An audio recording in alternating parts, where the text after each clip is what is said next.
সেদিন অফিস থেকে ফেরার পথে হঠাৎ স্ট্রোক হয়ে যায় পুষ্পেন্দুর। অনেক কষ্টে তাকে বাঁচানো গেলেও বাম দিকটা পুরোপুরি প্যারালাইজ হয়ে গিয়েছিল। আজ দীর্ঘ 8 মাস বিছানাশয্যা। সে বিছানাশয্যা হয়ে থাকলেও পুষ্পেন্দু বুঝতে পারে সবকিছু, কিন্তু কিছু বলতে পারে না। কিছু বলতে গেলেই মুখ একদিকে বিভৎসভাবে বেঁকে যায়। গো গো শব্দ ছাড়া কিছুই বোঝা যায় না। তখন সে অসহায়ভাবে পুষ্পিতার দিকে তাকিয়ে থাকে, আর চোখ দিয়ে জল পড়ে তার। পুষ্পিতা চোখের জল মুছিয়ে ডান হাতটা চেপে ধরে আশ্বাস দেয় সেরে ওঠার। পুষ্পিতা প্রাণপণ সেবা শুশ্রূষা করে পুষ্পেন্দুর, কিন্তু ভীষণ চিন্তায় কপালে ভাঁজ পড়ে তার। ধীরে ধীরে হাতের জমানো টাকা শেষ হতে চলল।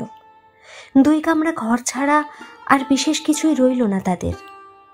এরপরে সে চালাবে কি করে?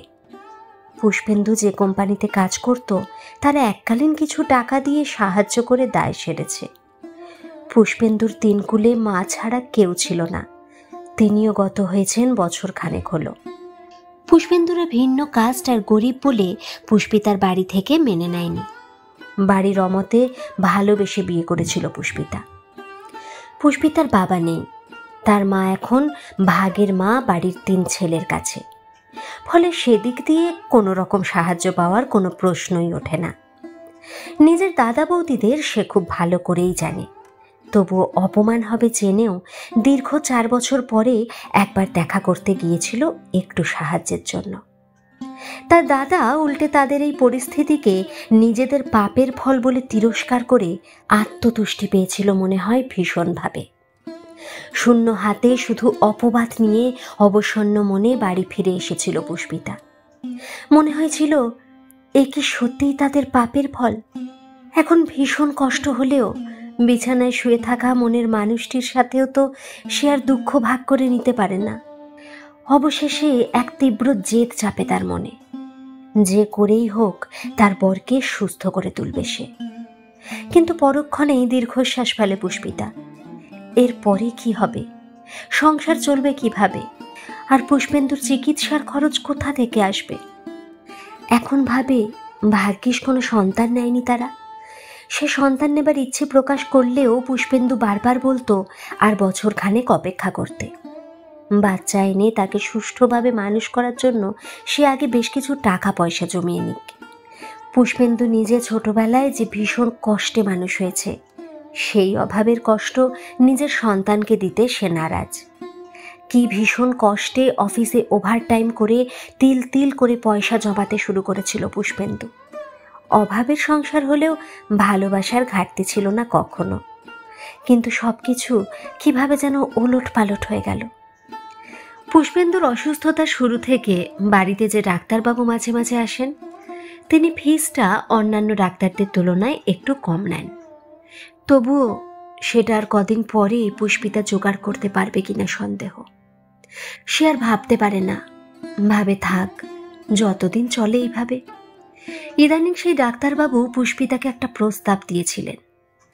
ঘাড়ের কাছটায় চুলকে নিজের বিশাল ভুঁড়ি সামলে তাকে বোঝাতে চাইছিলেন, পুষ্পিতা যদি তাকে মাঝে মাঝে তার দিকে একটু সদয় হয় আর কি, তিনিও তাহলে বিনা পয়সায় পুষ্পেন্দুকে চিকিৎসা করবেন, এই আর কি। একজন মধ্যবয়স্ক মানুষের কাছ থেকে এই ধরনের কথা শুনে পুষ্পিতার বুঝতে সত্যিই প্রথমে বড্ড অসুবিধা হয়েছিল। পরে বুঝতে পেরে তার মেরুদণ্ড দিয়ে যেন ঠান্ডা স্রোত বয়ে গিয়েছিল। অসময় এলে মানুষ এত নিচে নামতে পারে? এই মধ্যবয়স্ক মানুষটি শেষ পর্যন্ত ব্ল্যাকমেল করছে তাকে, নিজের ঘরে বউ বাচ্চা থাকা সত্ত্বেও। এই ব্ল্যাকমেলারদের কি কোনো দিনও শাস্তি হয় আমাদের সমাজে? এ যেন বিনিময় প্রথা, তুমি দিলে তবেই আমিও দেব। প্রথমে লজ্জায়, ঘেন্নায়, বিরক্তিতে ডাক্তারবাবুর সাথে কথা বন্ধ করেছিল সে, কিন্তু সে আর কতদিন? উপায় তো নেই, পুষ্পেন্দুর প্রয়োজনে কথা বলতেই হয়। ডাক্তারবাবু শেয়ানা মানুষ, তিনি অবশ্য কোনোদিন তাকে কোনো জোর করেনি। শুধু ফিজ নেবার সময় কানের কাছে এসে ফিসফিসিয়ে জিজ্ঞেস করে, তা কি কিছু ভাবলে? এইভাবে কতদিন আর চলবে? এমন সুন্দর চেহারা তোমার। হাসতে থাকেন তিনি। যেন পাখি খাঁচায় তো বন্দি, পালাবার উপায় তার যখন আর নেই, তখন একটু অপেক্ষা করাই ভালো, তারপর সুযোগ বুঝেই। একটা অল্প বয়সী ছেলে সপ্তাহে 3 দিন ফিজিওথেরাপি করতে আসে। পুষ্পিতা তার সাথে থেকে দেখে নেয় ভালো করে মাসাজ আর এক্সারসাইজগুলো, কারণ বাকি দিনগুলোতে এই এক্সারসাইজগুলো তাকেই করাতে হয়। দীর্ঘদিন বিছানায় শুয়ে আছে পুষ্পেন্দু। পিঠের তলায় মাঝে মাঝে লাল লাল ছোপ দেখা দেয়। পুষ্পিতার বড্ড ভয় বেটসুরের, কিন্তু একা একা অত বড় চেহারাটাকে বসাতে শোয়াতে বড্ড অসুবিধা হয় তার। তবুও সে সাবধানে চেষ্টা করে যায় প্রতিদিন। সেই ছেলেটিও একদিন বলল, বৌদি, দাদার যা অবস্থা, আমার বাকি দিনগুলোতেও আসা দরকার, আসবো?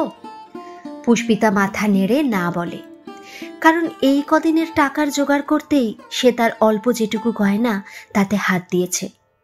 ছেলেটি একটু দ্বিধা নিয়ে বলে, মানে বলছিলাম কি, আপনাকে টাকা দিতে হবে না, আমি এমনি এসেই। সন্দিগ্ধ দৃষ্টিতে তাকিয়ে দেখেছিল পুষ্পিতা ছেলেটার দিকে। আজকাল কেউ কোনো কিছুর বিনিময় ছাড়াই নিজে থেকে সাহায্য করতে এলেই বড্ড ভয় করে পুষ্পিতার। পিছনে কোনো অভিসন্ধি নেই তো, তাই সে আবার মাথা নেড়ে না জানিয়ে দিয়েছিল। মাঝে মাঝেই ডাক্তার বাইক নিয়ে যখন তখন চলে আসে। সেদিনও অমন। রাত তখন 8:30 হবে। পুষ্পেন্দুকে রাতের খাবার খাইয়ে সবে খেতে বসেছিল পুষ্পিতা।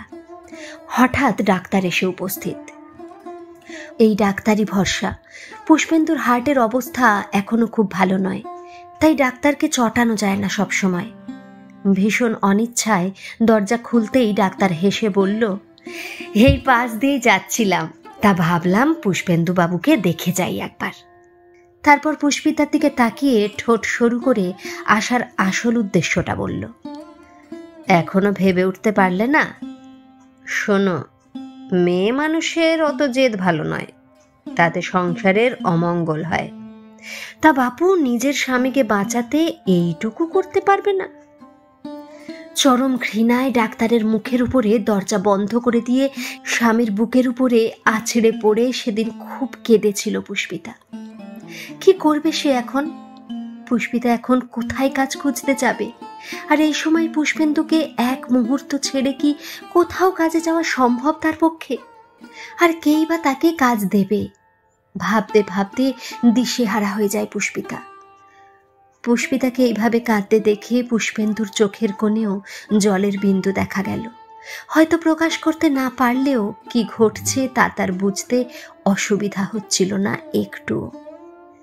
এরপরে পুষ্পিতা জেদ করে অন্য ডাক্তারকে ডাকতে গিয়েছিল, কিন্তু তারা বাড়ি এসে পেশেন্ট দেখার যা ভিজিট চায় তা তার পক্ষে দেওয়া সম্ভব নয়। অগত্যা পুষ্পিতা আবার এই ডাক্তারকেই ডাকতে বাধ্য হয়। কিন্তু দিনের পর দিন ডাক্তার ক্রমাগত ব্ল্যাকমেল করার পরেও পুষ্পিতা সাড়া না দেওয়ায় অবশেষে পুষ্পেন্দুকে দেখতে আসা বন্ধ করে দিয়েছিলেন তিনি। কিন্তু এদিকে পুষ্পেন্দুর হার্টের নিয়মিত চেক আপ করে ওষুধ দেওয়া ভীষণভাবে প্রয়োজন। শেষমেশ অসহায় পুষ্পিতা অনেক ভেবে নিজেকে বুঝিয়েছিল, ভালোবাসার থেকে শরীরের সুচিতা নিশ্চয়ই বেশি মূল্যবান নয়। তাই নিজের ভালোবাসাকে বাঁচাতে গিয়ে নিরুপায়ভাবে পাশের ঘরে এই ডাক্তারের কাছেই নিজের স্বপ্ন, নিজের অহংকার, নিজেকে বিলিয়ে দিয়ে পুষ্পেন্দুর চিকিৎসা করতে শুরু করল পুষ্পিতা। এখন শুধু চিকিৎসা বা ওষুধ নয়, পুষ্পিতাকে খুশি করতে ডাক্তার আসার সময় ফল মূল বিভিন্ন পথ্যও আনে রোগীর জন্য। পুষ্পেন্দুকে ধরে তুলে বসাতেও সাহায্য করেন পুষ্পিতাকে বিনা দ্বিধায়। এইভাবে দীর্ঘদিন চলার পরে পুষ্পেন্দু এখন বেশ ভালোর দিকে। আস্তে আস্তে লাঠি নিয়ে বিছানা দিয়ে নামতে পারে এখন। ইদানিং পুষ্পিতা তাকে ধরে সাহায্য করতে গেলে ধরতে দেয় না, একা একাই চেষ্টা করে সবকিছু করার। পুষ্পিতা ধারে কাছে দাঁড়িয়ে থাকে, ভাবে চেষ্টা করুক একা একা। পুষ্পেন্দু ভালোর দিকে যেতেই ডাক্তারবাবুকে বিদায় দিয়েছে পুষ্পিতা। ফিজিওথেরাপি করাতো যে ছেলেটা, সে তার এক চেনা ডাক্তারের চেম্বারে নাম ডাকার জন্য একজন মহিলার দরকারের কথা বলেছে। যদি সম্ভব হয় তাহলে সামনের মাস থেকে সেখানে কাজে যেতে পারবে সে। আবার সৎভাবে বাঁচতে পারবে তারা আগের মতো। হয়তো সচ্ছলতা থাকবে না, কিন্তু তবুও সম্মান তো আর খোয়াতে হবে না কখনো। কিন্তু সেটা তো একমাত্র সম্ভব পুষ্পেন্দু একটু নিজের কাজ নিজে করতে পারলে। পুষ্পেন্দুকে আস্তে আস্তে লাঠিতে ভর দিয়ে হাঁটতে দেখে মনের কোণে তার তীর তীর করে সুখ অনুভব করে পুষ্পিতা।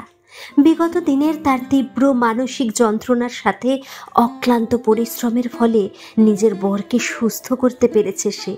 এ নিয়ে এক সুপ্ত অহংকারের আনন্দে চোখের কোণ ভিজে ওঠে তার। ফিজিওথেরাপির ছেলেটা সত্যিই ভালো। ডাক্তারকে বলে সত্যিই তাকে কাজটা পাইয়ে দিয়েছে বিনা কিছুর বিনিময়ে। হয়তো পৃথিবীতে কিছু ভালো মানুষও থাকে যারা কোনো কিছুর পরিবর্তে নিঃস্বার্থভাবে সাহায্য করতে চায়। আজকাল সকালে রান্না সেরে পুষ্পেন্দুকে সব বুঝিয়ে তার সামনে সব ওষুধপত্র খাবার দাবার গুছিয়ে দিয়ে ডাক্তারের চেম্বারে চলে যায়। এই ডাক্তারবাবু মানুষটা ভালো, তাকে কিছু টাকা অ্যাডভান্সও দিয়েছেন। ধীরে ধীরে সংসারটাকে আবার দাঁড় করানোর আপ্রাণ চেষ্টা করছিল পুষ্পিতা। কিন্তু বিগত বেশ কয়েকদিন ধরে পুষ্পিতা খেয়াল করছে তার সাহায্য যেন পুষ্পেন্দু আর নিতে চায় না। প্রথমে পুষ্পিতা ভেবেছিল তার বর বুঝি নিজে থেকে একা একা লাঠিতে ভর দিয়ে নিজের প্রয়োজনীয় সব কিছু কাজ করছে স্বাভাবিকভাবেই। কিন্তু ধীরে ধীরে বুঝতে পারে পুষ্পেন্দু যেন কেমন গুম হয়ে আছে। এমনকি পুষ্পিতার চোখের দিকে সরাসরি আজকাল তাকায় না। কি এক তীব্র অভিমান যেন তার চোখে মুখে। পুষ্পেন্দুর ওই চোখের দিকে তাকিয়ে অজানা আশঙ্কায় বুক কেঁপে ওঠে পুষ্পিতার। তাহলে কি তাকে ঘৃণা করে পুষ্পেন্দু? ভাবতেই প্রবল মানসিক কষ্টে চোখে জল চলে আসে তার। কিন্তু সেই মুহূর্তে তার যে আর কিছু করার ছিল না। কিভাবে বাঁচাতো সেই মুহূর্তে নিজের বরকে? তাকে বাঁচানোর জন্যই তো সে যে কি ভীষণ কষ্টে হলেও এই কাজ করতে বাধ্য হয়েছিল, সেটা পুষ্পেন্দু ছাড়া আর কে বেশি জানবে? তাহলে আজ শরীরের সুচিতার কাছে ভালোবাসারও পরাজয় হলো নাকি? নিজেকে ইদানিং ভীষণ নিঃস্ব মনে হয় পুষ্পিতার। বুঝে পায় না তার কি কর্তব্য এখন। পুষ্পেন্দুর ঘৃণা এমন স্তরে পৌঁছেছে যে তার দিকে ভালো করে তাকায় না পর্যন্ত। আজকাল তাই পুষ্পেন্দুর সামনে নিজেকে দাঁড় করাতে চায় না পুষ্পিতা। আবার মানুষটাকে একা ছেড়ে এক মুহূর্ত রাগ করে থাকার কথা ভাবতে পারে না সে। কিন্তু তার মনের কোণায় তীব্র অভিমানের বাষ্প জমতে থাকে ক্রমশ। সেই সুপ্ত অভিমান দুজনের ভিতরে একটা গভীর দূরত্ব তৈরি করে ফেলছিল যেন ক্রমাগত। সেদিন ঝড়ের রাত্রে হঠাৎ ঘুম ভেঙে পুষ্পিতা দেখে পুষ্পেন্দু বিছানায় নেই। খোঁড়া মানুষ এত রাতে কোথায় গেল ভেবে ধড়পড় করে উঠে বসল সে মেঝেতে। বাইরে ঝড়ের আওয়াজের সাথে একটা ধূপধাপ শব্দ ভেসে আসছে পাশের ঘর থেকে যেন। তাড়াতাড়ি দরজার কাছে গিয়ে উকি মেরে দেখল সে পাশের ঘরের বিছানার চাদর বালিশ প্রবল আক্রোশে ওলট পালট করে ছিঁড়ে ফেলে মেঝেতে পড়ে গিয়ে প্রবল হতাশায় মাটিতে মাথা ঠুকে ঠুকে এক বুক চাপা যন্ত্রণায় কাঁদছে পুষ্পেন্দু। পুষ্পেন্দুর মনের কষ্টটা বুঝে পুষ্পিতা চিৎকার করে দৌড়ে গিয়ে পুষ্পেন্দুকে তুলতে যেতেই পুষ্পেন্দু তার দিকে ফিরে তাকে দুই হাতে জড়িয়ে ধরে হাউ মাউ করে কেঁদে ফেলল। তারপর পুষ্পিতার মুখটা দুই হাতে ধরে কিছু একটা বলতে গিয়ে মুখ বেঁকে গেল তার। কিন্তু পুষ্পেন্দুর দুই চোখে যেন ক্ষমার আকুতি ছিল ভীষণভাবে। নিজের স্ত্রীকে এই সমাজের পঙ্কিলতার দিকে ঠেলে ফেলার জন্য পুষ্পিতার কাছে প্রবল হতাশায় ভীষণ কষ্টে হাত জোর করে ক্ষমা চাইছিল বারবার। এই প্রচণ্ড হীনমন্যতার জন্যই সে নিজের স্ত্রীর চোখে চোখ রাখতে পারছিল না কিছুতেই।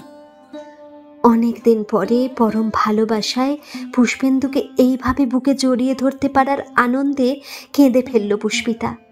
আজ চোখের জলে দুজনে দুজনের এই জগৎ সংসারের প্রতি চরম অভিমান আর মনের কষ্ট গ্লানি ধুইয়ে দিয়ে নতুন করে নতুনভাবে শুরু করলো তাদের নতুন জীবন।